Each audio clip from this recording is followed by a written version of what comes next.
Olá, eu sou Fernanda Delgado, professora e pesquisadora da FGV Energia, e essa é a minha coluna da EPBR. Quinzenalmente você vai me ouvir falar aqui na EPBR sobre petropolítica, e hoje a gente vai falar sobre choke points, sobre pontos de estrangulamento. Manda uma mensagem para mim dizendo que assunto de petropolítica você quer ouvir aqui nessa coluna. Bem, e por que eu vou falar de pontos de passagem, de passagens estranguladas, de passagens geográficas estreitas, de caminhos logísticos lógicos obedecidos pelo fluxo internacional de comércio de petróleo? Do comércio que é produzido e comercializado, do petróleo que é produzido e comercializado pelo mundo. Um ponto de estrangulamento, ele se refere a um ponto de congestionamento natural ao longo de duas passagens navegáveis amplas e importantes, passagens geográficas em algum determinado ponto do mundo. Esses pontos marítimos, eles são naturalmente estreitos e são canais de transportes de alto tráfego por causa das suas localizações estratégicas. Qualquer problema que ocorra nessas localizações resultam em interrupções de fluxo de abastecimento mundial, impactando com isso o abastecimento internacional e o preço. A importância dessa análise se exacerba quando você fala de narrativas de questões relacionadas à segurança energética que dependem de um equilíbrio delicado entre produtores de petróleo e consumidores de petróleo, entre ofertantes e demandantes. É fácil, então, você perceber que quando você toma a segurança energética como uma necessidade premente, alcançá-la e resguardá-la vai ao encontro de alguns dos interesses de países produtores e consumidores de petróleo. Bom, nesse sentido, a gente identifica três conjuntos de países diferentes. Os países atuantes nesse cenário que a gente está tratando, de petróleo.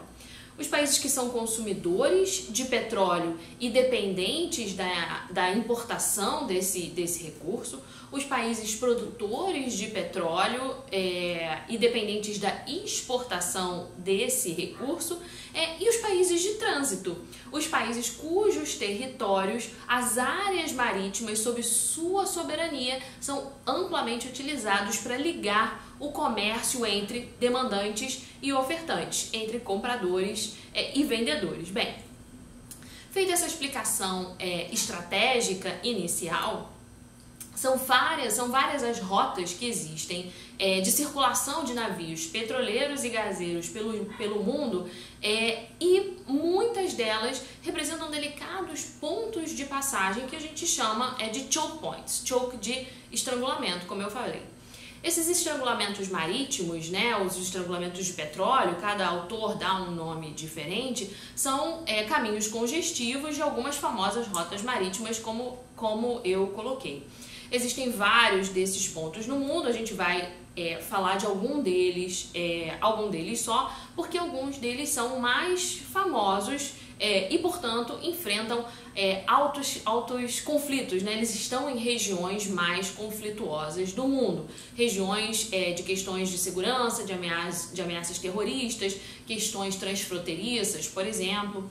Vale aqui, então, mais um disclaimer estratégico, só para a gente pautar o discurso, uma vez que devido à posição geográfica onde estão localizados os países da OPEP, por exemplo, da Península Arábica, do Oriente Médio,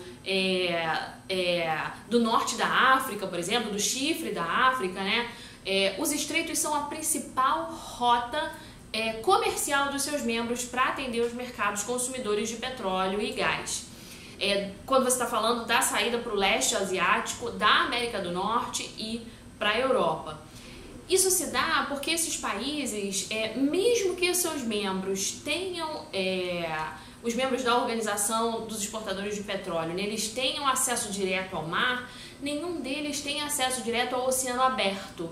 Então, em larga medida, eles ficam muito dependentes da navegação pelos estreitos, o Estreito de Hormuz, o Estreito de Bab el-Mandeb, o Canal de Suez, por exemplo, para acessar os seus principais mercados. A maioria dos pontos de estrangulamento pode ser contornada usando outras rotas alternativas pelo mundo, mas em nenhum caso essas alternativas são mais práticas ou estão sempre disponíveis. Geralmente isso aumenta o tempo de rota desses navios, o que pode resultar em perturbações substanciais na rota desses navios, exigindo que eles façam desvios, exigindo valores maiores de frete, porque as distâncias são significativamente mais largas em relação ao tempo de trânsito, né? Os mercados de energia no mundo aumentam e diminuem as suas rotas de transporte confiáveis de acordo com o surgimento de novos pontos exportadores de petróleo e compradores de petróleo no mundo. Então, bloquear temporariamente um ponto desse pode levar a aumentos substanciais de custos do petróleo no mercado internacional e, consequentemente, o preço da energia, segundo a Agência Internacional de Energia. Bem, esses pontos de estrangulamento também são muito vulneráveis a ataques de piratas, a ataques terroristas, a agitações políticas na forma de guerras, de hostilidades, de acidentes de transporte, porque são, como vocês vão observar nos mapas que estão aqui no vídeo, são passagens realmente muito estreitas. Então você tem aí questões de fechamento desses estreitos e também agitações políticas. Bom, vou começar pelo Estreito de Hormuz, que é o ponto de estrangulamento mais importante do mundo. Em 2019, cerca de 18% de todo o comércio internacional de petróleo no mundo, 18 milhões de barris de petróleo por dia, passaram o petróleo transportado transoceanicamente, passaram por esse estreito. Alguma coisa como 6 bilhões de barris, 6 milhões por dia vindos da Arábia Saudita e 4 milhões em direção à China. Esse estreito separa o Irã dos Emirados Árabes, e cerca de 80% do petróleo movimentado por esse estreito vão em direção ao mercado asiático, segundo dados da Agência Internacional de Energia. O estreito pode lidar com navios de maior porte, com os maiores navios petroleiros do mundo, mas pode estar sujeito à incerteza geopolítica a qualquer momento. Existem opções alternativas ao desvio da rota do Estreito de Hormuz, mas a maioria não é navegável. Somente a Arábia Saudita e os Emirados Árabes têm oleodutos que podem transportar o petróleo para o Golfo, para fora do Golfo Pérsico, com a capacidade adicional necessária para contornar o transporte desse estreito. O Estreito de Malaca. O Estreito de Malaca é a passagem mais curta conectando o Oceano Índico ao Mar da China Meridional e ao Oceano Pacífico. Essa rota, ela fornece petróleo para a China e Indonésia e ela leva o petróleo para a China e Indonésia e ela traz as mercadorias da China para a Europa e para a América, É o principal ponto de estrangulamento da Ásia. Cerca de 16 milhões de barris por dia de petróleo passam por esse estreito e é o segundo ponto de estrangulamento mais importante do mundo. O Estreito de Malaca, ele fica entre os pontos de estrangulamento mais estreitos do mundo e ele tem só 2,7, 2,6 quilômetros de largura. A percepção internacional é que se o Estreito de Malaca fosse bloqueado, quase metade da frota do mundo seria obrigada a se redirecionar para o arquipélago indonésio, o que aumentaria todos os custos de remessa, tanto da China quanto vindos da China, o que afetaria a maioria dos preços de energia. Para complicar a situação, a região também é um ponto muito importante, um ponto muito vulnerável a ataque de pirataria, sequestros marítimos e tendo ampliado mais de 40% o número de acidentes desse tipo, o número de eventos desse tipo de 2018 para cá. O Canal de Suez é um canal conhecido, é uma passagem que representa cerca de 9% do comércio marítimo mundial de petróleo em 2018, 5,5 milhões de barris por dia. O canal foi ampliado em 2010 para permitir a passagem de 60% de todos os navios-tanque do mundo, né? Foi ampliado para permitir a passagem de navios maiores. Embora seja uma região relativamente tranquila, não sujeita a tantos distúrbios, né?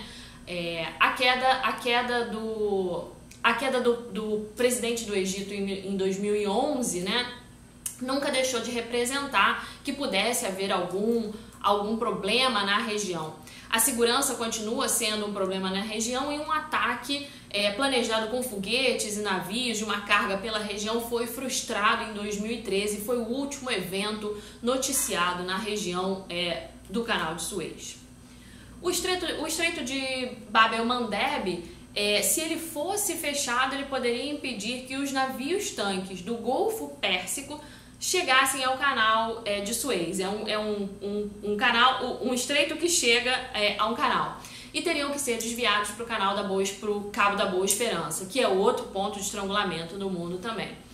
Por esse ponto passam aproximadamente 4,8 milhões de barris de petróleo por dia a caminho dos Estados Unidos, da Europa e da Ásia, segundo dados da Agência Internacional de Energia também. O estreito é uma passagem muito restrita, com apenas 28 quilômetros de largura, e no seu ponto mais estreito, que limita muito o tráfego desses navios-tanques muito grandes, o canal tem apenas 3,3 quilômetros de largura apenas. O canal do Panamá é bastante conhecido, né, porque fica aqui na nossa região.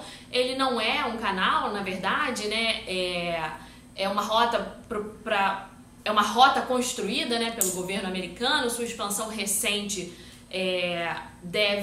alterou bastante o fluxo de navios dos Estados Unidos e para os Estados Unidos. Cerca de 1 milhão de barris por dia fluem através desse canal. O ponto mais estreito do canal tem apenas 33 metros de largura.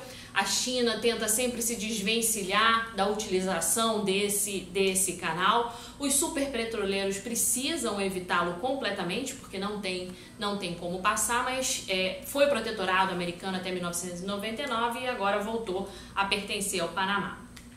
O Cabo da Boa Esperança, tecnicamente, é um ponto de estrangulamento, mas o seu status é de uma rota importante comercial global e por isso ele é qualificado como um ponto de estrangulamento. É responsável por cerca de 9% ou 6 milhões de barris por dia do comércio marítimo internacional de petróleo. O cabo também é uma rota bastante importante e também é uma rota alternativa para desvios de outras rotas, né? Para navios que viajam para o oeste, que desejam contornar o Estreito de Bab el-Mandeb ou o Canal de Suez, por exemplo, como a gente já falou. No entanto, desviar do Cabo da Boa Esperança aumenta o tempo de navegação, né? O que impacta nos custos, às vezes até 15 dias em direção à Europa e 10 dias em relação aos Estados Unidos. Bem, era isso que eu tinha para trazer para vocês em relação aos estreitos marítimos, aos famosos choke points no mercado internacional.